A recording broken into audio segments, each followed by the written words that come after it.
po ang ating ham. So, yan ang naging choice ko para isahog sa aking breakfast na Quaker Oats porridge. Ayan, islice ko lang po siya ng cubes para maka-incorporate sa ating iluluto. At mag-slice din po ako ng cubes ng carrots. At ayan, magpakulo na po ng tubig. For one person lang siya, kaya mga 3 to 4 cups lang ang nilalagay ko. At ayan na po, ilagay na natin ang ating chopped ham and carrots.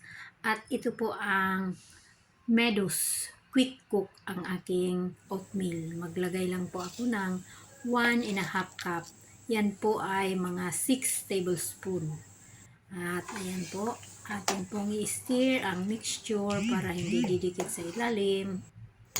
At kapag kumulo na po, kahit wag nang takpan, pero pahinaan ang apoy para hindi po mag-blow ang oatmeal. Ayan, at paminsan-minsan i-stir po natin. At asin lang po ang panimpla niya. Kasi yun po ang bagay, hindi naman pwedeng asukal. Kasi mayroon ham.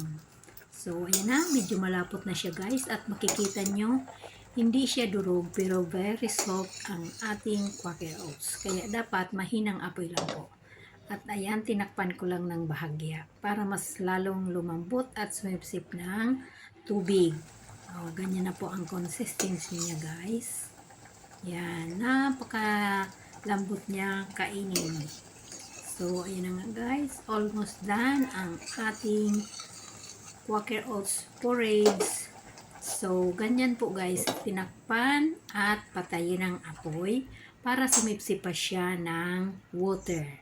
And sa ganung paraan, mas lalo siyang magiging malambot at katakam-takam. So, ayun na guys, let's enjoy our breakfast and have a nutritious and delicious Quaker Oats porridge with slices of ham and carrots.